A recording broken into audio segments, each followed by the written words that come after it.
Oscar is always on right track. That is why Fast Track Taxi app உடனே download பண்ணுங்க. எல்லாத்தையும் நோடியோட விட்டுடுதே.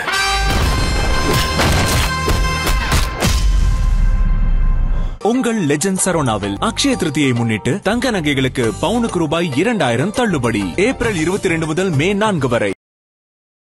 சீமான் அவர்கள் பாகிஸ்தான்லயும் நாம் தமிழர் கட்சி ஆரம்பிக்கலாம்னு முடிவு பண்ணார். நிராயுதபாணியா நிக்கிற ஒரு குடிமகனை பார்த்து துப்பாக்கியை நீட்டி சுடுறது அப்படின்றது நின்னவங்க என்ன ஆயுதத்தை வச்சு நின்னாங்களா? துப்பாக்கி எடுத்துட்டாங்க.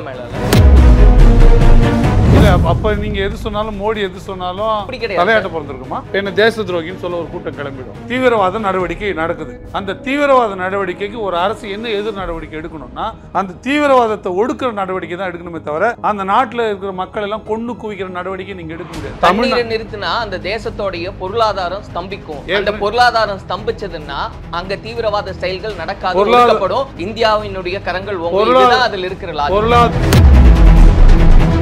வந்தவங்க வந்து நம்ம முகாம் மேலேயோ நம்ம ஆர்மி மேலேயோ சண்டை போட்டுருந்தா இவ்வளவு எல்லாம் நம்ம வந்து பேசியிருக்க வேண்டியது இல்லை. ஏன்னா அவங்க ஒரு வீரம் கூட சண்டை போட்டான்னு நம்ம விட்டுருப்போம். அங்க எதுவுமே இல்லாம நின்ன மக்கள் மேல சுட்டது தப்பு. அப்ப நீங்க வந்து அங்க கரிசனம் காட்ட வேண்டிய அவசியமே இல்லை. சரி, பாகிஸ்தானோட பொருளாதாரத்தை எப்படி வந்து தடுக்க முடியும்? 108 வழி இருக்கு. 108 வழி இருக்கு. முதல்ல நான் கேட்கிறேன், 108 வழியும் சொல்லுங்க. ஒரு பிரச்சனையை தீர்க்க இன்னமும் போர் வன்முறை தான் வழி அப்படின்னா தீவிரவாதத்துக்கும் நாடுகள் செய்வதற்கு என்ன வித்தியாசம்? பாகிஸ்தான் அரசாங்கத்துல சொல்றாங்க 130 அணுகுண்டு வச்சிருக்கோம், நாங்க இதெல்லாம் வச்சிருக்கிறதுன்னு வேடிக்கை காமிக்கிறோம், நேரா போடுவோன்றாங்க. அவங்களுக்கு தான சார் சப்போர்ட்டா பேசுறீங்க. அந்த மக்கள் பாவம், அவங்களுக்கு பேசல. அவங்க அரசு சொல்லுது நம்மள பார்த்து போடுவேன்னு சொல்ற மிரட்டறவனுக்கு நான் சாதகமா பேசல. அவங்க யாரோட ரெப்ரசன்டேட்டிவ்? யாரோட ரெப்ரசன்டேட்டிவ்? அப்ப அவங்க என்ன வேணா பேசுவாங்க, நம்ம கவர்மெண்ட் பேசாமயே இருக்கு. யாரு கவர்மெண்ட் பேசாம இருக்கணும்ன்றீங்க? உங்களுக்கு யார் அப்படி சொன்னா? அவங்க போடுவாங்கன்னா யார் மேல போடுவாங்க சார்? யாருமே ஒரு மிலிட்டரி மூவ பொலிட்டிக்கல் ஸ்டேட்மெண்டா கொடுக்க மாட்டாங்க. நாங்க நல்ல பதிலடி கடவுள்லாம் அதெல்லாம் சினிமா ஸ்டேட்மெண்ட். இல்ல இப்ப என்ன அரசாங்கம் என்ன சொல்லணும்? சரி இல்ல இப்ப அரசாங்கம் என்ன சொல்லணும்? எல்லாரும் அமைதியா இருங்க, கொந்தளிப்ப கூட்ட கூடாது, கொந்தளிப்ப கூட்ட கூடாது, போர் வராது, நீங்க எல்லாம் அமைதியா இருங்க அப்படியே சொல்றது. எல்லாரும் அவங்க வேலையை பாருங்க. ஒரே சிம்பிள்ங்க, தக்க பதிலடி கொடுப்போம், அவ்வளவுதான். கனவுலயும் பார்க்காத பதிலடி. அதெல்லாம் பொலிட்டிக்கல் ஸ்டேட். தக்க பதிலடின்னு சொன்னா மட்டும் பாகிஸ்தான் நல்லா, அவ்வளவுதான். அதுக்குள்ள மெசேஜ் கிடையாது. ஒரே ஒரு அட்டாக் இருக்குன்னு தான் தெரியும். நான் சொல்றேன் பாருங்க, நல்லா இருங்க அப்படின்னு. நல்லா இருங்கன்னு தான். நல்லா இருங்க, நல்லா இருங்க, இருங்க இருங்க இருங்க. பெருசா ஸ்டேட்மெண்ட் சொல்லாம அமைதியா தக்க பதிலடி கொடுப்போம், இவ்வளவு மட்டும் சொல்லிட்டு போய் நீங்க கேட்டிருப்பீங்க. நாளைக்கு சொல்லவே மாட்டேன். இல்ல நீங்க கேட்டிருப்பீங்க, என்ன இப்படி உயிர் போயிருக்கு, ரொம்ப மென்மையா வந்துட்டு தக்க பதிலடி கொடுப்போம்னு போறாரு, இவரு பிரதமரான்னு கேட்பீங்களா? அந்த தீவிரவாதிகள் வீடுகள் இடிக்கப்பட்டது, அதுல கூட எனக்கு உடன்பாடு. அந்த தீவிரவாதிகளுக்கு சப்போர்ட் பண்ணவங்களும் தீவிரவாதிகள், அவங்களோட வீடை இடிச்சிருக்காங்க. நாளைக்கு எவனாவது ஒருத்தர் வந்து சப்போர்ட் பண்ணணும்னு நினைச்சா என் வீடு போயிடும் நினைப்பானா இல்லையா? கொலை பண்ணா நம்ம வந்து கொல்லப்படுவோம், நம்ம உயிர் போகும் தெரியாதா? நான் பொறுக்கித்தனம் பண்ணா என் வீட்டுல இருக்கிறவங்க கஷ்டப்படுவாங்கன்னு நான் யோசிக்கணுமா? நாடு யோசிக்கணும். சீமான் அவர்கள் பாகிஸ்தான்லயும் நாம் தமிழர் கட்சி ஆரம்பிக்கலான்னு முடிவுக்கு வந்துட்டாரா? ஆரம்பிச்சா என்ன தப்பு இருக்கு? தமிழர் அங்க இருந்து அங்க ஆரம்பிக்க வேண்டியதுதான். அங்கே தமிழ் சார்ந்த ஆட்கள் இருந்து அங்கே ஆரம்பிக்க வேண்டியதான். அங்கே இருக்கிற தமிழர்களுக்காக பாடுபட வேண்டியதான். அதில் ஒன்றும் தவறு இல்லையே. இல்லை, இந்தியா மேலே இவ்வளோ பெரிய ஒரு தாக்குதல் நடந்திருக்கு, இந்தியர்கள் இறந்துருக்காங்க, கரிசனை எல்லாம் பாகிஸ்தான் மேலே இருக்கு. இது பாகிஸ்தான் மேலே கரிசனம் ஒன்றும் இல்லை. இதில் 30 கோடி மக்கள் பாதிக்கப்படுறாங்க. 30 கோடி மக்கள் பாதிக்கப்படலையா? நீங்கள் கருதுறீங்களா? எந்த மக்கள்? பாகிஸ்தானில் இருக்கிற மக்கள். பாகிஸ்தான்ல இருக்கிற மக்கள். இதுல என்ன உங்களுக்கு சந்தேகம் வேண்டி கிடக்குது? இந்திய மக்கள் 27 பேர் இறந்துட்டாங்க. இந்திய மக்கள் 27 பேர் இறந்தது இது மட்டும் இறக்கலைங்க. மோர்பி பாலம் உடஞ்சது இல்லை, அப்போ கூட 150 பேர் இறந்தாங்க. யாரால இறந்தாங்க அவங்க 150 பேர்? ஒரு சிவில் கான்ட்ராக்டர் ஒரு பாலத்தை ஒழுங்காக கட்டுறதுனால இறந்தாங்க. இங்கே ரயில் விபத்துனால இறந்த உயிர்கள் எத்தனை? அதெல்லாம் எதனால இறந்தது? இந்த அரசோட மெத்தனத்தினால தான் இறந்தாங்க.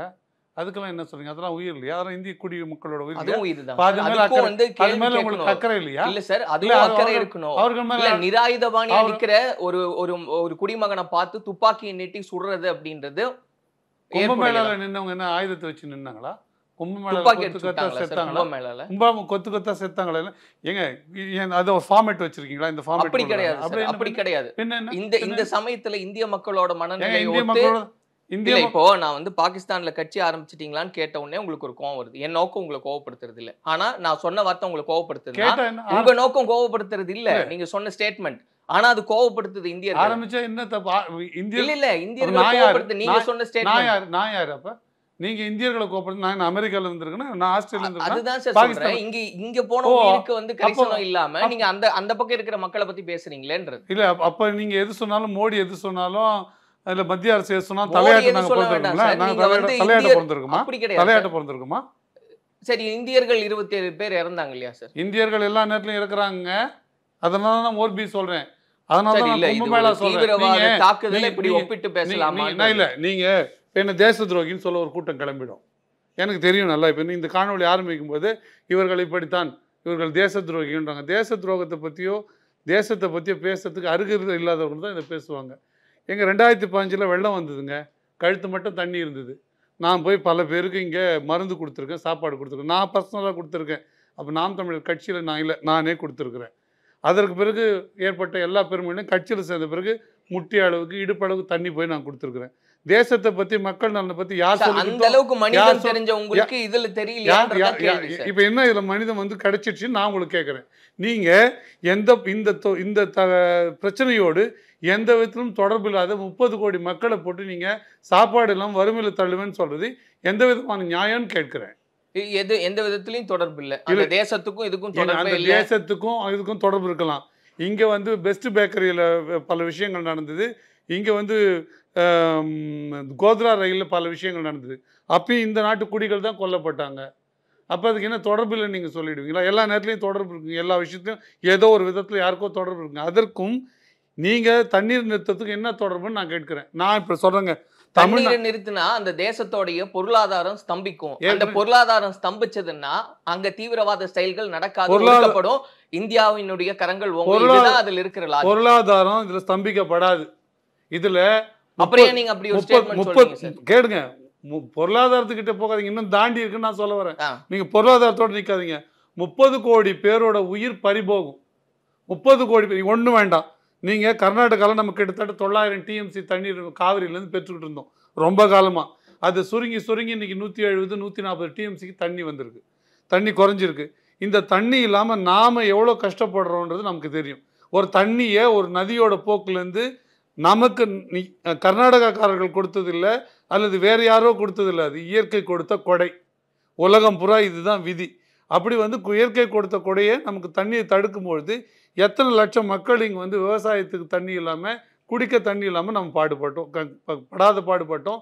எத்தனை விவசாயிகள் தற்கொலை பண்ணிட்டாங்க தெரியும். இன்றைக்கும் சொல்கிறேன், இந்தியா முழுக்க போன வாரம் டைம்ஸ் ஆஃப் இந்தியா ஆர்டிக்கலில் வந்த நியூஸ் படி 1500லேருந்து 2000 விவசாயிகள் விவசாயத்தில் வருமானம் இல்லாமல் செத்து போகிறாங்க, தற்கொலை பண்ணிக்கிறாங்க.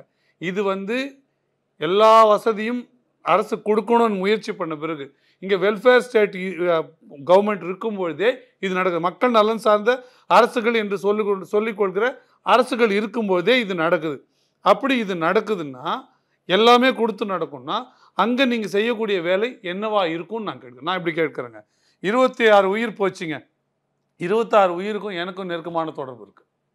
நான் இந்த நாட்டுக்குள்ளே இருக்கிறவனா, இந்த நாட்டு குடிமகனா, இந்திய குடியுரிமை பெற்றவனா, அந்த உயிர்களோடு எனக்கு ஆனால் அந்த தீவிரவாத தாக்கலில் செத்த உயிரோடு மட்டும் எனக்கு தொடர்பு இல்லை. எனக்கு மோர்பி பாலம் இடிஞ்சு விழுந்து செத்த அந்த 150க்கும் மேற்பட்ட உயிர்களையும், நீங்கள் கும்பமேளாவில் செத்து போன உயிர்களோடையும் எனக்கு தொடர்பு இருக்குது. கோத்ரா ரயில் எரிப்பில் செத்து போன உயிர்களோடையும், பெஸ்ட் பேக்கரியில் சிக்கலில் செத்து போன உயிர்களோடையும் எனக்கு தொடர்பு இருக்குது. ஏன் அந்த தொடர்புலாம் உங்களுக்கு தேசபக்தியா தெரியலையா? எந்த உயிர் போனாலும் கேள்வி அதுதான் கேள்வி. நீங்கள் உங்களுக்கு என்ன கேள்வி? தீவிரவாத நடவடிக்கை நடக்குது. அந்த தீவிரவாத நடவடிக்கைக்கு ஒரு அரசு என்ன எதிர் நடவடிக்கை எடுக்கணும்னா, அந்த தீவிரவாதத்தை ஒடுக்கிற நடவடிக்கை தான் எடுக்கணுமே தவிர, அந்த நாட்டில் இருக்கிற மக்கள் எல்லாம் கொண்டு குவிக்கிற நடவடிக்கை நீங்க எடுக்க முடியாது. அப்படின்னா அவங்க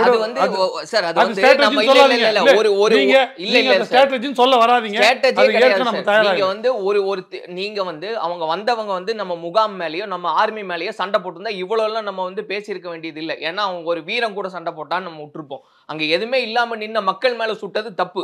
அப்ப நீங்க வந்து அங்க கரிசனம் காட்ட வேண்டிய அவசியமே இல்லை. அதனாலதாங்க தீவிரவாதி ஏங்க நீங்க இப்ப அவனுக்கு எந்த தொடர்பும் இல்லாத மக்கள் மேல துப்பாக்கி எடுத்து சுட்டான் தானே உங்க குற்றச்சாட்டு, அதுதானே உங்க கோவத்துக்கு காரணம். இந்த இதோட எந்த தொடர்பும் இல்லாத 30 கோடி மக்கள் மேல தொடுக்கப்பட்ட போர் இல்லையா? அது போர் இல்லையா? இல்ல இல்ல தொடர்பு இருக்குன்னா எப்படி இருக்குன்னு நான் சொல்றேன். இதே கேள்வியை இங்க தீவிரவாதம் இருக்குங்க. இல்ல இதுலயே இதே கேள்வியை முன்னாள் ராணுவ அதிகாரி கிட்ட பேசும்போது அவங்க சொல்றாங்க, மக்களை சில நேரங்கள்ல கேடயமா சில பேர் பயன்படுத்துறாங்க. போர்ல சரி இல்ல இப்ப உலக அளவுல மக்களை கேடயமா பயன்படுத்துறாங்களே தவிர மக்கள் கேடயமா வர்றதில்லை. புரியுதுங்களா? நான் மாட்டிக்கிட்டு அதுக்கு நான் எப்படி சரி பாகிஸ்தானோட பொருளாதாரத்தை எப்படி தடுக்க முடியும்? 108 வழி இருக்கு. முதல்ல நான் கேட்கிறேன் 108 வழி இல்ல. நான் முதல்ல நீங்க அடிப்படையில புரிந்து கொள்ள வேண்டியது என்னன்னா, இப்படி ஒரு தீவிரவாத தாக்குதல் நடக்கிறதுக்கு அடிப்படை காரணம் யார்? 2 பேர். ஒண்ணு அந்த தீவிரவாதத்தை நிகழ்த்தியவங்க, இன்னொன்னு அந்த தீவிரவாதத்தை தடுக்க தவறியவங்க. இருங்க, நீங்க அதுக்கு உடல் பாஜக சப்பக்கட்டலாம் இருங்க, கொஞ்சம் பொறுமையா இருங்க. இந்த தவறு நடந்துச்சு.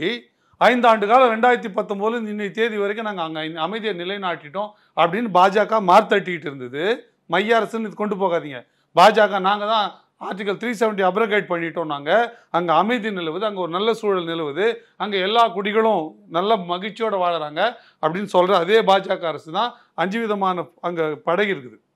மிலிட்ரி இல்லாமல், பிஎஸ்எஃப் இல்லாமல், இன்னும் பலவிதமான அமைப்புகள் அங்கே இருக்குது. லோக்கல் போலீஸ் உட்பட எல்லாமே இருக்குது. அங்கே எல்லா அமைப்புகளும் 100 மீட்டருக்கு ஒரு காவலரை, ஒரு மிலிட்ரி மேனை நிறுத்தி வைக்கிற அளவுக்கு தான் இருக்குது இவங்க சோ கால்டு அமைதி.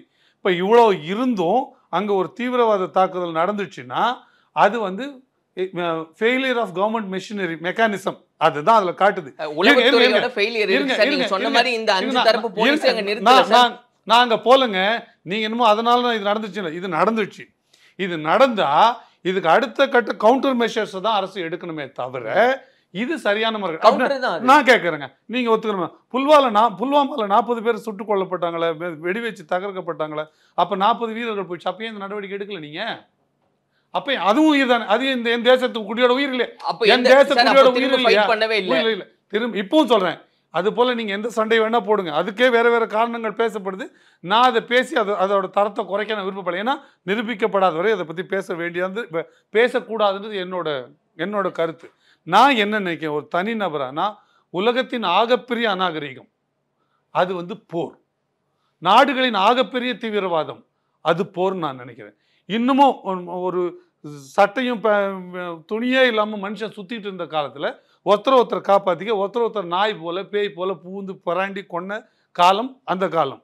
நீங்கள் இன்னைக்கு டெக்னாலஜி வளர்ந்துட்டீங்க. நீங்கள் சட்டத்து பாருங்க, கருவியில் பேசுகிறோம், இங்கே பேசுறது அமெரிக்காவில். இவ்வளோ வளர்ந்த பிறகும் ஒரு பிரச்சனையை தீர்க்க இன்னமும் போர் வன்முறை தான் வழி அப்படின்னா தீவிரவாதத்துக்கும் நாடுகள் செய்வதற்கு என்ன வித்தியாசம் இருக்கு? யார் பேசுறாங்க? பாகிஸ்தான் அரசாங்கத்துல சொல்றாங்க 130 அணுகுண்டு வச்சிருக்கோம், இல்ல நாங்க இதெல்லாம் வச்சிருக்கிறதுன்னு வேடிக்கை காமிக்கிறோம், நேரா போடுவோன்றாங்க. போட சொல்லுங்க, நான் கேக்குறேன். போட சொல்லுங்க. எனக்கு அவங்களுக்கு தானே சார் சப்போர்ட்டா பேசுறீங்க. அந்த மக்கள் பாவம், அவங்களுக்கு பேசல, அவங்க அரசு சொல்லுது நம்மள பார்த்து போடுவேன்னு சொல்ற மிரட்டறவனுக்கு நான் சாதகமா பேசல. நீங்க நல்லா புரிஞ்சுங்க. அவங்க யாரோட ரெப்ரசன்டேட்டிவ் சொல்லாதீங்க. இப்ப நான் சொல்றேன், அப்ப அவங்க என்ன வேணா பேசுவாங்க, நம்ம கவர்மெண்ட் பேசாமயே இருக்கு. யாரு கவர்மெண்ட் பேசாம இருக்கணும்ன்றீங்க? உங்களுக்கு யார் அப்படி சொன்னா? அவங்க போடுவாங்கன்னா யார் மேல போடுவாங்க சார்? அவங்க போட சொல்லுங்க பாப்போம். நான் சொல்றேன், இதெல்லாம் கிமிக்ஸ்.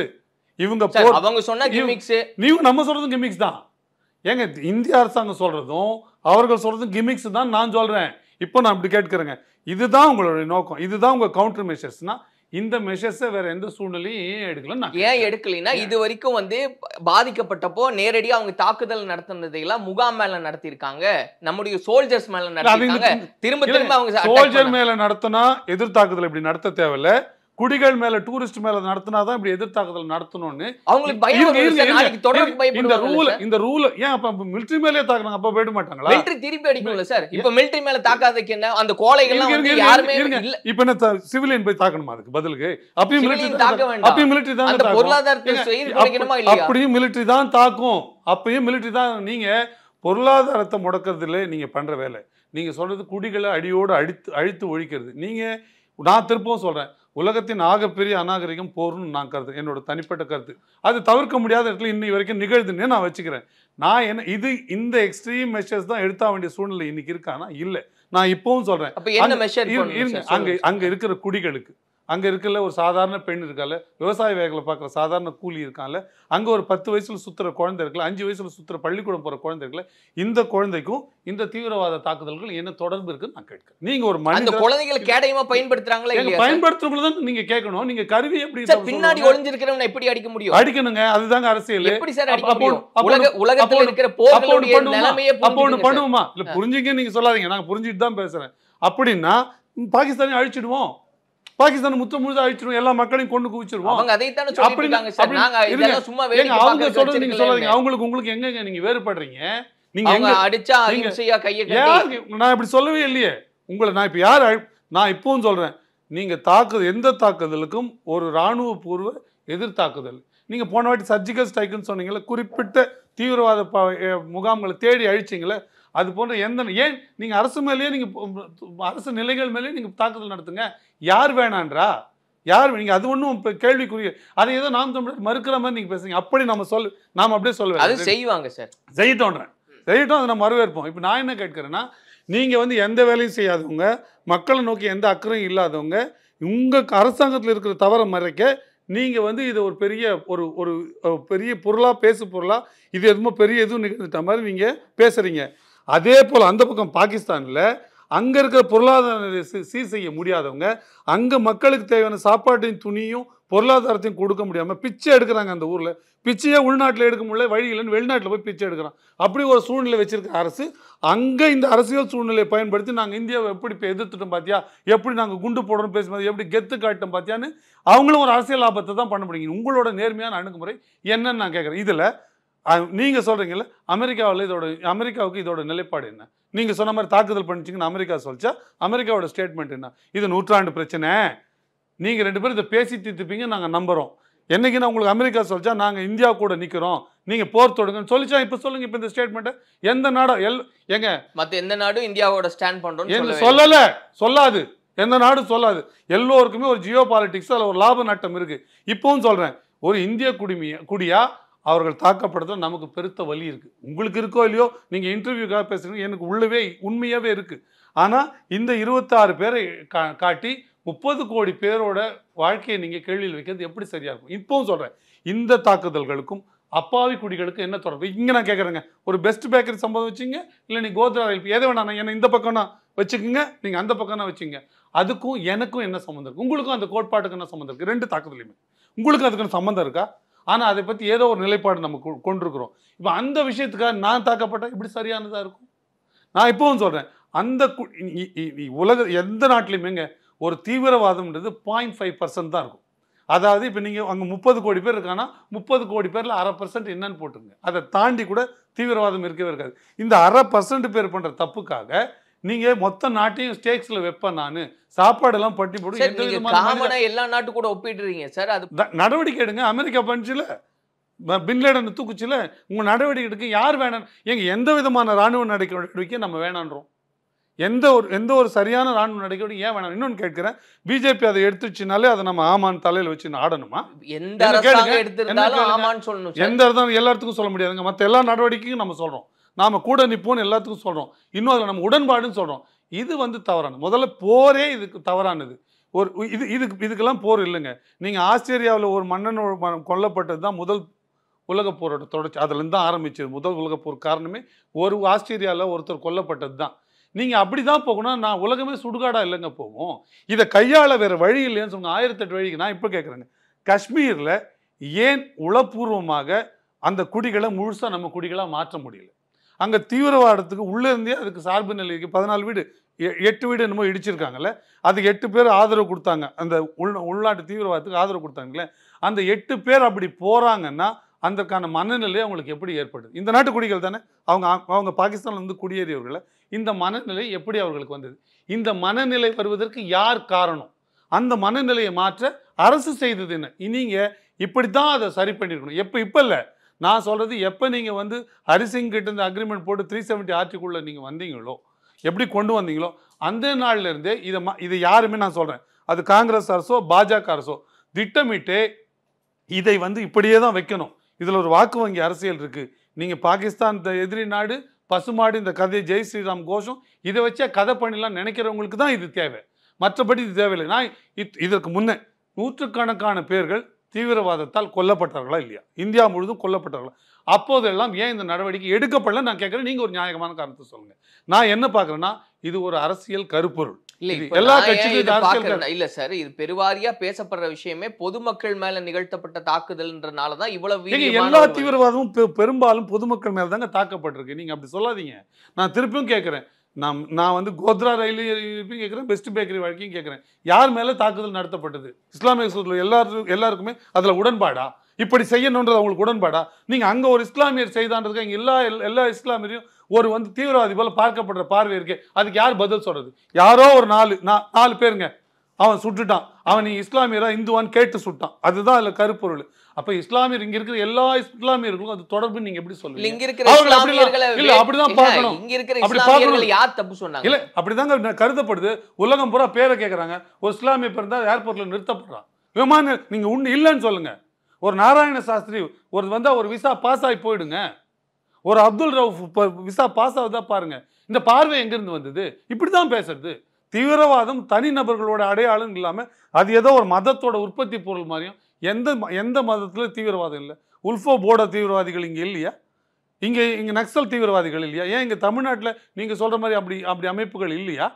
இதற்கு தீவிரவாதத்துக்கு நேரடியா பேசினா மதம் கிடையாது, மதம் கிடையாது. ஆனா எப்படி தொடர்பு படுத்தப்படுது? இப்ப கூட நீங்க அது பாகிஸ்தான் இஸ்லாமிய நாடுன்னு தான் பேசுறீங்களே தவிர அது ஒரு தீவிரவாதத்தை ஊக்குவிக்கிற நாடுன்னு யாரும் பார்க்கறது இல்லை. இதுக்குள்ள இங்க ஒரு அரசியல் பொருள் ஒளிஞ்சிருக்கு. மைனாரிட்டி மெஜாரிட்டி பாலிடிக்ஸ் ஒளிஞ்சிருக்குங்க. அதை தான் நம்ம சொல்றோம். நீங்க அதை பயன்படு. இப்போ நான் சொல்றேன், உண்மையிலேயே தேசத்தை பாஜக நேசிக்குமே ஆனால் இந்த வேலையை செய்யாது. இப்பவும் சொல்றேன், நல்ல ஒரு அரசு இருந்ததுன்னா 5 ஆண்டுகள் இந்த சூழலை மாற்ற முடியும். மறு குடியமர்வே செய்ய முடியுங்க. யாரெல்லாம் அங்கே இந்த மாதிரி மனநிலை இருக்கானோ அவனெல்லாம் நல்ல வேலை கொடுத்து இடம் மாற்றி உட்கார வைங்க.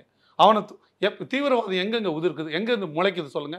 எந்த இடத்துல தன்னோட உரிமை பறிபோகுது என்று நினைக்கிறானோ, எந்த இடத்துல தான் சமமா நடத்தப்படலன்னு கருதுறானோ, எந்த இடத்துல தன்னோட குரல் வலை நசுக்கப்படுது என்று கருதுகிறானோ அதை போய் சொல்லுவதற்கு கூட ஆள் இல்லை.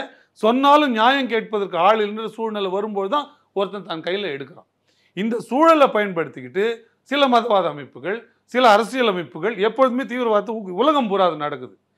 அப்படிதான் ஏற்படுது. அப்ப அந்த கருப்பொருளை தான் நீங்க நீக்கணும். எனக்கு ஒரு உரிமை குறைபாடு இருக்குன்னா அந்த உரிமை குறைபாடு தான் நீங்க சரி பண்ணி கொடுக்கணும். மாறா நீங்க அடக்குமுறை செலுத்த முடியும். இதை ஏன் காங்கிரஸ் அரசோ பாஜக அரசோ 75 ஆண்டு கால பிரச்சனை தானுங்க, ஏன் இது தீர்க்கப்பட? நான் கேட்கிறேன், உலகத்துல தீர்க்க முடியாத பிரச்சனை. இப்ப நீங்க போர் தானே வழின்றீங்க. அதுக்கு போர் மூலம் தீர்த்து போர் வழின்னு யாருமே சொல்லல. சிந்து தண்ணி உளவியல் ரீதியான அதான வழின்றீங்க. இதை ஏன் 75 ஆண்டுக்கு முன்னாடி செய்யல? இது எங்க காங்கிரஸ் இவ்வளவு நாள் செய்யல? ஏங்க பாஜக வந்தது இல்ல? புல்வாமா தீவிரவாத தாக்குதல் ஏன் இது செய்யல? காங்கிரஸ் செய்யல, நாங்க செய்யணும்ன்றாங்க. ஏன் செய்யலன்றேன். 2014 இருந்து ஆட்சியில் இருக்குல்ல, ஏன் செய்யல நான் கேட்கிறேன். நீங்க அதுக்கு தானே முடிவு பண்ணிட்டீங்க, அப்ரகாஷன் பண்ணீங்கல்ல, 370 எடுத்தீங்கல்ல, அன்னைக்கு இது சேர்த்து பண்ண வேண்டியது தானே. இன்னைக்கு தானே உங்களுக்கு பாகிஸ்தான் வந்து தீவிரவாதத்தை ஊக்குவிக்கிறது, கிராஸ் பார்டர் டெரரிசம் இன்னைக்கு தான் பண்ற மாதிரி தெரியுதா? உங்களுக்கு தெரியவே இல்லையா 2014 ஏன் அது அன்னைக்கு பண்ணல, ஏன் இன்னைக்கு பண்றீங்கன்னு நான் கேட்கிறேன். அதில் ஒரு அரசியல் பின்புலம் இருக்குன்னு நான் சொல்றேன். இன்னொன்று, பாஜக காரங்க வாயிலேருந்து காது வரைக்கும் வச்சுக்கிட்டு பேசுறாங்க, தேசபக்தி. இந்த மூஞ்சுங்கள்லாம் நான் பார்த்துருக்கேன். தேசபக்திக்கு ஒரே ஒரு குச்சை தூக்கி தேச நலனுக்காக அந்த பக்கம் போட்டதில்லை. வீடியோவில் வந்து பேசிட்டு இருக்கிறது நான் பார்க்குறேன். அதெல்லாம் அதை வச்சுட்டு சொல்லாதீங்க. தேசபக்தி யாரும் சொல்லி கொடுத்தா எங்களுக்கு தேவையில்லைங்க. நாட்டின் குடிகளுக்காக உயிரே கொடுக்குற சமூகத்திலேருந்து வந்தவங்க, அந்த பின்புலத்துலேருந்து கலாச்சாரத்துலேருந்து பண்ணுவாங்க. யாரும் சொல்லி கொடுத்து பாடம் கற்றுக் கொடுக்க தேவையில்லை. எங்களுக்கு நான் கற்றுக்க வேண்டியதில்லை. ஆர்எஸ்எஸ் மாதிரி என்ன ராணிகளுக்கு சல்யூட் போட்டுட்டு வாழ்ந்துருந்தோமா? நாங்கள் செக்குழுத்து வகைராவை சேர்ந்தவங்க நாங்கள். அப்போ அங்கே இருக்கிற சூழ்நிலை என்ன? நீங்கள் என்னமோ போகிற போக்கில் என்னமோ சாதாரணமாக என்னமோ சுண்டல் கொடுக்குற மாதிரி போர்னு தெரிவிக்கிறீங்கன்னா அது என்ன விதமான? இவங்க யாருமே சொல்ல சார், அவங்க சொல்றாங்க நாங்க தயாரா இருக்கோம், நாங்க வந்து காட்சி பொருளா வைக்கலன்னு சொல்றாங்க சார் அவங்க. பாகிஸ்தான் சரி ஓகே, இதுல வந்து இல்ல சார், இந்திய ஒப்பீட்டு அளவுல நம்ம ராணுவத்தை விட பல மடங்கு கீழே இருக்கு. இதை சொன்னா சிரிச்சிட்டு போவான். நாட்டுல போர்னு பேசுறது பொருளாதாரத்தை அடிப்படையில பாதிக்கமா அரசு போர். இன்னைக்கு தங்க விலை ஏறுது இல்ல, அரசு போர்னு சொல்ல, இந்த யாருமே போர் எதிர்பார்க்கல, இந்த பதிலடி கொடுக்கணும்னு சொல்றாங்க. இந்த பேசு பொருள்னால தங்க விலை இன்னைக்கு ஏறுது. ஏன் ஏறுது? போர் வந்துட்டா நாளைக்கு எப்படி இருக்குமோ சூழ்நிலை நீ ஏறுது. இது வந்து அடிப்படை பொருளாதாரத்தை, இந்த நாட்டோட அமைதியை, இந்த நாட்டோட கட்டமைப்பை, இந்த நாட்டோட வளர்ச்சியை பாதிக்கக்கூடிய விஷயம். இப்படி ஒரு விஷயத்தை எல்லாரும் நார்த் இந்தியாவில் அங்கே தொடங்கி காஷ்மீரில் தொடங்கி கன்னியாகுமரி முனை வரைக்கும் பேசுகிறான். அது மாதிரி ஒன்றும் அரசு திட்டம் வச்சிடல. அது மாதிரி யாரும் பேசாதீங்க. ஏன் ஒரு அறிக்கை வரல? ஏன் இதை வந்து அரசு அனுமதிக்குது? ஏன் இங்கே இருக்கிற கருத்தாக்கங்களுக்கும் அரசுக்கும் பொறுப்பு இல்லையா? ஏன் இது போன்ற முன்ன வந்த கருத்தாக்கங்களுக்கு கேள்வி கேட்டு கைது பண்ணது இல்லையா? அரசு பண்ணியிருக்கா இல்லையா? நீங்கள் சொல்லுங்கள். ஒரு சாதாரண மோடியை விமர்சிச்சுட்டாலே கைது பண்ணுற ஆளுங்க தானே. நீங்கள் ஒரு மதத்தை பற்றி தப்பாக பேசிட்டா, ஒரு இந்து மதத்தை பற்றி ஒரு தப்பானதை அரசு பண்ணுறது தானே. அது வந்து இரு பிரிவினருக்கு இடையே வந்து சிக்கலை உண்டு பண்ணிடுது, சண்டை உண்டு பண்ணிடுது, கைது பண்ணுறது தானே நடவடிக்கை. அது வாலாயமாக நடக்கிறது தானே. அப்போ இவ்வளோ பெரிய ஸ்டேட்மெண்ட் வார்னது நீங்கள் it's not easy joke. Sir வார் நீங்க யாரும் பேசல. மனதின் குரல்ல பிரதமர் பேசுறாரு, இங்க ரத்தம் கொதிக்குது அப்படின்றாரு. ஏங்க இந்த சினிமா ஸ்டேட்மெண்ட்லாம் எல்லாருக்கும் தெரியும், அதை விட்டுடுங்க. எங்களுக்கு ரத்தம் கொதிக்கல, அவருக்கு தான் உலகத்திலே கொதிக்குதா? இல்ல சார், அதுக்கு தான் சரியான பதிலடி கொடுப்போம், கனவுலையும் நினைக்காத ஒரு பதிலடி கொடுப்போம் அவர் சொல்றாரு. தாராளமா கொடுக்கட்டோன்ற தாராளமா கொடுக்கட்டும். நான் சொல்றேன், நல்ல மிலிட்டரி மூவ் இருக்குல்ல, அது ரகசியமா தான் இருக்கும். யாருமே ஒரு மிலிட்டரி மூவை பொலிட்டிக்கல் ஸ்டேட்மெண்ட்டா கொடுக்க மாட்டாங்க. நாங்க நல்ல பதிலடி கடவுள்லாம் அதெல்லாம் சினிமா ஸ்டேட்மெண்ட்டுங்க. இல்ல இப்ப என்ன அரசாங்கம் என்ன சொல்லணும் சார்? இல்ல இப்ப அரசாங்கம் என்ன சொல்லணும்? எல்லாரும் அமைதியா இருங்க. விஜய் எதுவுமே விஜய் ஸ்டேட்மெண்ட் மாதிரி கிடையாது. அரசாங்கம் எதையுமே சொல்லக்கூடாது, செய்யணும். நீங்க இதன் மூலமா ரிவீல் பண்றீங்க.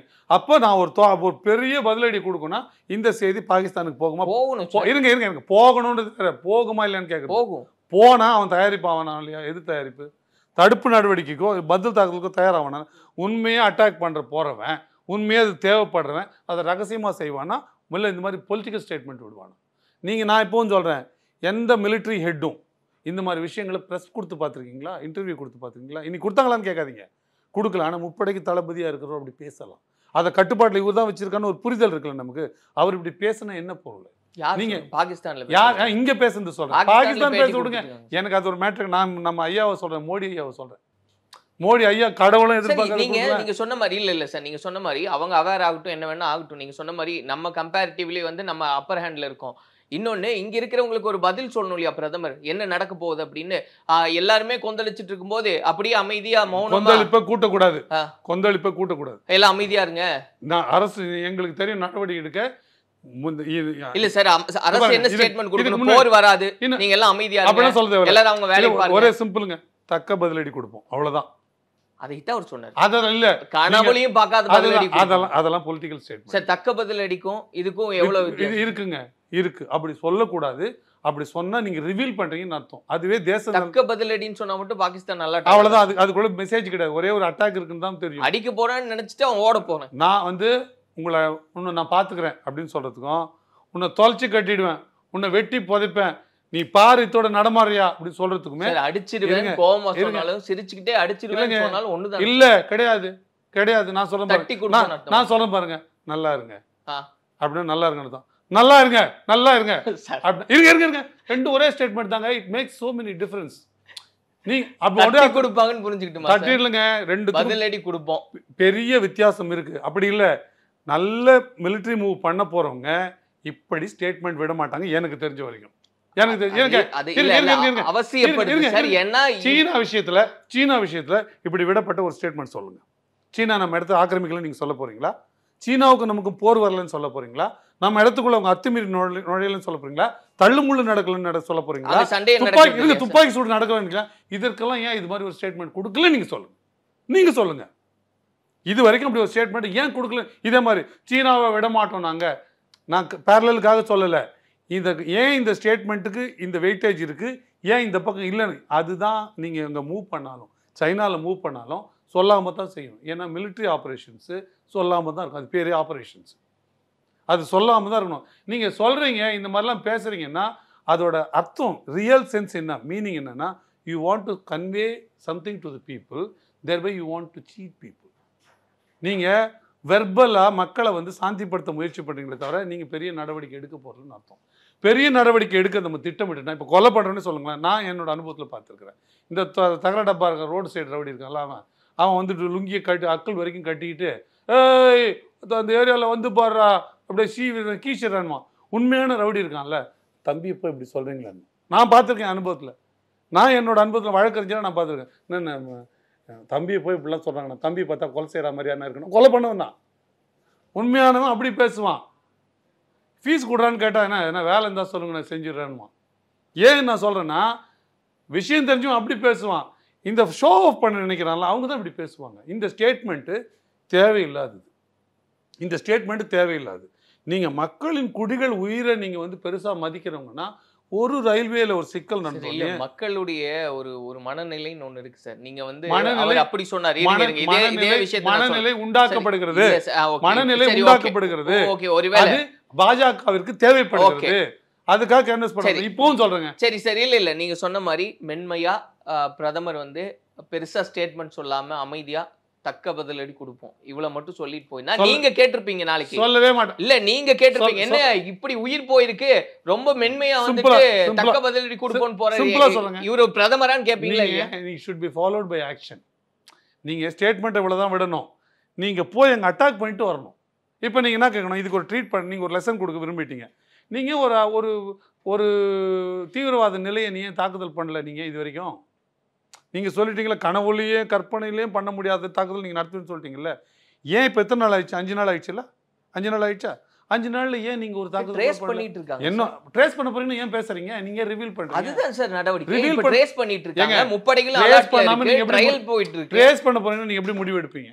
எப்படி நீங்க இந்த ஸ்டேட்மெண்ட்டை சொல்லுங்க? இது ஒரு தடித்த வார்த்தை இல்லையா? நான் என்ன சொல்ல, நானே அதை நம்புறேன்.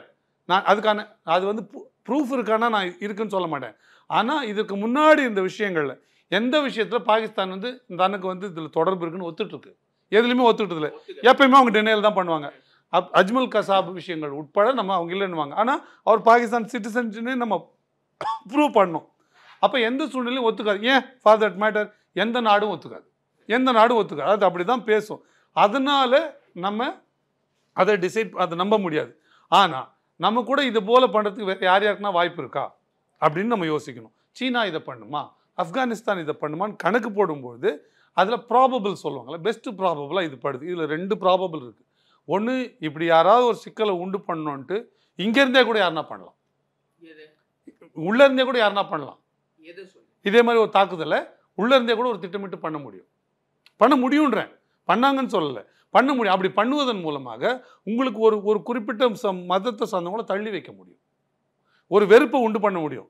எப்படி இருக்குங்க இன்னைக்கு காலங்காலமா இருக்கு. இல்ல இல்ல நேரத்துல நான் என்ன சொல்றேன்னா இருக்க முடியும் நான் சொல்றேன். நம்ம ஒரு ப்ராபபிள் தான் பேசுறோம். எதெல்லாம் ப்ராபபிள்? இப்போ நானே தான் சொன்னேன், இது மற்ற நாடுகளுக்கு ஏன் இது ப்ராபபிள் இல்லை, இதுக்கு ஏன் இது ப்ராபபிள் நானே தான் சொல்றேன். மற்ற ஏன் இது சீனா இதில் செய்யுமான்றதை நம்ம ஏன் இது ரூல் அவுட் பண்ணணும் அப்படின்னு நானே தான் உங்ககிட்ட சொன்னேன். இது நம்ம பொலிட்டிக்கலாக பேசும்போது எல்லாத்துக்கும் ஒரு வாய்ப்பு இருக்குது. ஏன்னா எப்பொழுதுமே மதத்தின் அடிப்படையில் இது செய்யப்படுது. இன்னும் சொல்கிறேன், எனக்கு அங்கே தீவிரவாதிகள் வீடுகள் இடிக்கப்படுதுல்ல, அதில் கூட எனக்கு உடன்பாடு கிடையாது. ஒரு இருங்க நான் கேட்குறேன், ஒரு லாலஸ் சொசைட்டி தான் அப்படி பண்ண முடியும். இப்போ நான் எனக்கு வந்து கோர்ட்டில் ஒரு வழக்கு போடுறேங்க, ஒரு இடத்த காலி பண்ணணும். நான் போய் ரவுடிங்களை வச்சு காலி பண்ண முடியாது. நீதிமன்றம் காவல்துறையோடு வந்து கோர்ட் ஆஃபீஸர்லாம் கூப்பிட்டு வந்து தண்டோரா போட்டு இடத்த ஐடென்டிஃபை பண்ணி காலி, அது வந்து சட்டப்படியான முறை. நீங்கள் இது போல் பண்ணுவீங்கன்னா அதுவே அதுக்கு என்ன சட்டப்படியான முறை? நான் அதான் கேட்குறேன். நீங்கள் இந்த 12 பேர் என்னமோ கிட்டத்தட்ட அதுக்கு உடந்தேன்னு சொல்கிறீங்களே, 12 பேர் மேலே வழக்கு பதிவு பண்ணுங்கள், கைது பண்ணுங்கள், விசாரணை நடவடிக்கை எடுங்க. இப்போ அதில் விட்டுட்டு அந்த வீட்டை இடிக்கிறது இது என்ன? இது மறுபடியும் ஊபியில் நடக்கிற புல்டோசர் கலாச்சாரம் மாதிரி இருக்குது. எனக்கு அதில் இன்னும் அதில் ஏதோ ஒரு லேக்கிங்காக இருக்குது. ஒரு ரியல் ப்ரொசீஜர் பிரிட்டிஷ் பீரியடில் சொல்லுவாங்க, ஒரு நாயை சுடுவதாக இருந்தாலும் கூட நாங்கள் முறையாக வழக்கு நடத்தி தான் சுடுவோம்னு சொல்லுவாங்க. அப்படி தான் ஒரு ஸ்டேட் லாஃபுல்லாக இருக்க முடியும். நீங்கள் அதே கூட செய்யுங்க. அதுக்கு என்ன ப்ராசஸ்ஸு? அது யார் உங்களை ஆத்தரைஸ் பண்ணுறா? எந்த சட்டத்தில் உங்களை ஆத்தரைஸ் பண்ணுது? அப்படி தானே நீங்கள் அதை நகர்த்தணும். அப்படி இல்லாமல் போவீங்கன்னா நாளைக்கு எந்த காரணத்தையும் எதையும் இதே மாதிரி லாலஸாக செஞ்ச முடியும். எதுக்கு ஒரு நாடு எதனாலும் ஆளப்படுது? நீங்க சொல்லுங்க. இல்ல இதுல இன்னொரு பாயிண்ட் இருக்கு. நீங்க சொல்றது ஓகே, ஒரு கன்சர்ன் இல்ல இன்னொன்னு இருக்கு. நீங்க சொன்ன மாதிரி இப்போ வந்து அந்த தீவிரவாதிகளுக்கு சப்போர்ட் பண்ணவங்களும் தீவிரவாதிகள் தான். அவங்களோட வீடை இடிச்சிருக்காங்கன்னு நாளைக்கு எவனாவது ஒருத்த வந்து சப்போர்ட் பண்ணணும்னு நினைச்சா என் வீடு போயிடும்னு நினைப்பானா இல்லையா? ஒரு தீவிரவாதத்தில் ஈடுபடுறவன் தான் உயிர் போயிடும் தெரிஞ்சுதான் தீவிரவாதத்தில் ஈடுபடுறான். குடும்பத்தில் இருக்கிறவங்களுக்கு வீடு வேணும் இல்ல, ஒரு உயிர் போயிடும் கத்துறது அவனும் இல்ல, அந்த வீட்டுல இருக்கிறவங்க உயிர் போயிடும் தான் தீவிரவாத அந்த தெரிஞ்சுதான். நீங்க ஒரு கொலை பண்றவனுக்கு கொலை பண்ணா நம்ம வந்து கொல்லப்படுவோம், நம்ம உயிர் போகும் தெரியாதா? அவனுக்கு நம்ம சிறையில் இருந்து நம்மளை தவிர்த்து மீதி எல்லாரும் இருக்கணும், ஒரு வாழ்விட வேணும் இல்லையா? அப்படி கேட்கிறேன். அப்பன்னா அந்த இன்னோசன்ஸ்க்கும் இதுக்கு என்ன சம்பந்தம் இருக்கு? அந்த கேள்வியோட நீங்க சேர்த்து அதுதான் அது யார் யோசிக்கணும் சார்? சார் நான் வந்து நான் பொறுக்கித்தனம் பண்ணா என் வீட்டுல இருக்கிறவங்க கஷ்டப்படுவாங்கன்னு நான் யோசிக்கணுமா, நாடு யோசிக்கணுமா? இல்ல நீங்க அவர்தான் சார் யோசிக்கணும். நீங்க தண்டிக்கிற இடத்துல இருந்தே பேசுறீங்க சார். நான் என்னையே பொறுத்து பார்க்கிறேன். எனக்கு மக்கள்னா நான் என்ன, நான் நாடுனா என்ன நம்புறேன்னா குடிகள் நலனும் நான் நம்புறேன். இந்த கோடுகள் எல்லைகளை நான் நம்பல. இந்த மலைகளின் தண்ணீரையும் நான் நம்பல. அதற்குள்ள வாழற மக்கள் தான். அந்த மக்களை நான் உங்க எல்லாரும் நான் அதிகமா நேசிக்கிறேன். எல்லாருமே நினைச்சா யாதும் ஊரே யாவரும் கேளீர்னு எல்லாருமே நினைச்சா நீங்க சொல்றது சாத்தியம். இப்பவும் சொல்றேங்க, அந்த மக்கள் நினைக்கலன்னு உங்களுக்கு தெரியுமா? இங்க இருக்கிற குடிகளை பாகிஸ்தான் இது பஞ்சாப் பார்டர்ல இருக்கிற மக்களுக்கு நீங்க பஞ்சாப்ல இருக்கிற நினைச்சா போதுமா சார்? அந்த அரசாங்கம் நினைக்க நீங்க பாடம் யாருக்கு கொடுக்கணும்? அதுக்கு பாடம் யாரு கொடுக்கணும்? பாடம் யாரு கொடுக்கணும்? ஏங்க கணக்குல நான் பாடம் சரியா போடலங்க. கணக்குல நான் வந்து சரியா தப்பு பண்ணிட்டேன். என்ன சயின்ஸ் வாத்தியார் நீ சயின்ஸ் சரியா செய்யலன்னு என்ன அடிச்சா எப்படிங்க சரியா இருக்கும்? நான் தாங்க ஒரு தப்பு பண்றேன், கிளாஸ்ல பேசுறேங்க, பக்கத்துல இருக்கிற பையனை 2 பெஞ்சு தள்ளி இருக்கிற பையனை அடிச்சா எப்படிங்க சரியா இருக்கும்? சின்ன புரிதல் தானுங்க. எங்க எல்லா நாடுகளும் இதை பண்ணும். நீங்க கனடால ஒரு காலிஸ்தான் ஒரு போராட்டக்காரர் சுட்டுக் கொல்லப்பட்டாரா இல்லையா? அதற்கோட காரணம் யாருன்னு பேசப்படுது? கனடால யார் பேசினாங்க சொல்லுங்க? இந்தியாவில் இருக்கிற முக்கிய அரசியல் தலைவர்களை பேசினாங்க அதோட தொடர்பு இருக்குன்னு. நீங்க என்ன பண்ணீங்க? அதுக்கு ஸ்டேட்மெண்ட் விட்டீங்க. என்ன நான் ராணுவ நடவடிக்கை எடுத்தீங்க? ஏங்க இது எல்லா இடத்துலையும் நிகழுங்க. எப்படியோ ஒன்று நிகழும். எல்லாத்துக்கும் இது இல்லைங்க முறை. நான் இப்பவும் சொல்றேன், காஷ்மீர்ல இன்னைக்கும் தீவிரவாதம் இருப்பதற்கு, ஒரு அன்ரெஸ்ட் இருப்பதற்கு இந்த அரசுகளே பொறுப்பு. அவர்கள் ஒன்று இந்த பிரச்சனையை தீர்க்க கையால் ஆவாதவர்கள், அல்லது இந்த பிரச்சனையை தீர்க்க விருப்பப்படாதவர்கள். அதுக்கு பின்னாடி ஒரு அரசியல் காரணம் இருக்கு. 75 ஆண்டு காலம் உங்களால் இந்த சிக்கலை தீர்க்க முடியலன்னா இன்னைக்கு நீங்க தீர்த்துருவீங்கன்னு எப்படி நான் நம்புறது? நீங்க 75 காலம் ஆனாலும் நீங்க தீர்க்க போகலாம், இன்னொரு 75 ஆண்டு காலம் ஆனாலும் நீங்க தீர்க்க போறதில்லை. தீர்க்கணும்னா நீங்க போன 10 ஆண்டுல கூட தீர்த்திருக்கலாம். நான் இன்னைக்கு 12வது ஆண்டு போயிடுச்சு மோடி ஆட்சி. அப்ப ஏன் அதை செய்யலை? அப்ப இது நான் நிச்சயமா இது தீவிரவாத ஒழிப்பு நடவடிக்கையை நான் கருதலை. இது ஒரு ஸ்டேட்மெண்ட். இப்போ நான் சொல்றேன் பாருங்க, எனக்கு எப்படி பேசணும் ஈஸி. இப்போ இதே சேனலுக்கு நீங்க கேட்குற கேள்விக்கு நான் எப்படி பேசணும்? ஆமாம், இது பாகிஸ்தானை விடக்கூடாது, பூண்டோடு வேரோடு வேரடி மண்ணோடு அழிக்க வேண்டும் அப்படின்னு பேசினா இவர் மிகச்சிறந்த தேசபக்தர் எனக்கு வருமா இல்லையா? எனக்கு என்ன அந்த பேர் வாங்கிக்கிறதுல என்ன சிரமம்னு கேட்குறேன். நீங்களும் அதான் நிறைய சேனலில் தான் பேசுகிறான், எல்லாரும் அதான் சொல்கிறான். பிஜேபி விரும்பிகள், பிஜேபி நல்ல பிஜேபி ஊதுக்குள்ள அதை தான் சொல்கிறான். யார் அதை நீங்கள் அப்படி சொல்வது எவ்வளோ சிரமமா? அதை எதிர்த்து அதற்குள்ளே இருக்கிற மாற்றுப்பார்வையை சொல்கிறது தான் தேவை. அப்படி சொல்லும்போது என்ன ஆகும்னா அது ஜனநாயக கடமை. அது ஒரு அப்படி சொல்லும்பொழுது ஆளும் அரசு ஒரு நிதானப்படும். இதுக்கு இப்படி ஒரு பார்வையும் இருக்குது, அப்போ மக்கள்கிட்ட இப்படியும் போய் சேரும், நாம் இது இப்படி கையாள முடியாதுன்னு வரும். எல்லாரும் சேர்ந்து இதே பேச போகிறோம்னு வச்சிங்களேன், அப்போ நீங்கள் சொல்கிறது கரெக்ட். அப்போ கதை முடிஞ்சு போச்சு. ஒரு பக்கமாக போயிடலாம், வேறு எந்த கட்சியும் தேவையில்லை, வெறும் பாஜக என்ன நடவடிக்கை எடுத்தாலும் வரும். நாளைக்கு நீங்களும் நானும் கூட தீவிரவாதிகள், நம்ம வீடுகளும் இடிக்கப்படலாம், அப்படி நிலைமைக்கு போகும். அப்போ அது அடிப்படையில் இன்னொன்று சுற்றுதல் செய்ய வேண்டியது எல்லா ஜனநாயக அமைப்புகளோடையும் கடமை. எதிர்கருத்து சொல்ல வேண்டியது அது அரசியல்னு சொல்லாதீங்க, அதுக்கு அரசியல் கடமை. அது ஜனநாயக நாட்டில் ஒரு உரிமை, ஒரு கடமை. இல்லை இது தவறுன்னு சுட்டி காட்ட வேண்டியது, சொல்ல வேண்டியது கடமை. அந்த கடமையை மற்றவெல்லாம் இந்த கெட்ட பேர் வந்துடும் பயப்படுறான். எந்த சமரசமும் செய்யாமல் நாம் தமிழர் கட்சி மட்டும் தான் சொல்லுதுன்னு நான் சொல்கிறேன். அப்போ அந்த புள்ளியிலேருந்து பார்த்தீங்கன்னா அதுக்குள்ளே ஒரு நியாயம் புரியும். தண்ணீரோட இயற்கை போக்க மாற்ற நமக்கு உரிமை கிடையாது. நம்பர் 1. அங்கே இருக்கிற 30 கோடி விவசாயிகளுக்கும் இந்த சிக்கலுக்கும் நேரடியான தொடர்பு கிடையாது. நம்பர் 2, அரசியல்வாதிகள் இங்கே எப்படி மக்களை திசை திருப்ப பண்ணுறாங்களோ அதே மாதிரி அங்கேயும் இதே பண்ணுறாங்க. அப்போ உங்களோட நடவடிக்கை அரசை நோக்கி இருக்கணுமே தவிர குடிகளை நோக்கி இருக்கக்கூடாது. அரசை நோக்கி நீங்கள் எந்த நடவடிக்கை எடுங்க, நாமும் அதை ஆதரிப்போம், அதுக்கு ஒன்று குரல் கொடுப்போம். கை கொடுக்க ஒன்றும் இல்லை, அது அரசு தான் செய்ய போகுது. அது நாமளும் குரல் கொடுப்போம். தேவைப்பட நாமும் இங்கேருந்து மக்களாக நிதியாக நமக்கு உண்டானது அளிப்போம். ஆனால் இது சரியான முறை கிடையாது. அது இந்த மாதிரி விஷயத்தில் செஞ்சிச்சுன்றதுக்காக பாரத் மாதா கி ஜெயின்னு சொல்லிக்கணும், இல்லை மோடிக்கு ஜெயின்னு சொல்லிக்கணும் இருக்க வேண்டிய தேவை எங்களுக்கு இல்லை. நியாயத்தை உள்ளதை பிளாக் அண்ட் ஒயிட்டில் தவறை தவறு என்றும் சரியை சரி என்றும் சொல்ல வேண்டிய கடமை இருக்குது. அது எங்களோட ஜனநாயக கடமை. அதைத்தான் நாம் தமிழர் செய்கிறது. நீங்கள் தேச துரோகின்னு சொல்லிங்கன்னா அதில் எங்களுக்கு ஒன்றும் பெரிய மறுப்பு கிடையாது. பார்ப்போம் சார், எந்த மாதிரி நடவடிக்கைகள் எல்லாம் இந்திய அரசாங்கம் முன்னெடுக்கிறாங்கன்றது பொறுத்திருந்து பார்ப்போம். நன்றி. Oscar is always on right track. That is why Fast Track Taxi app உடனே டவுன்லோட் பண்ணுங்க.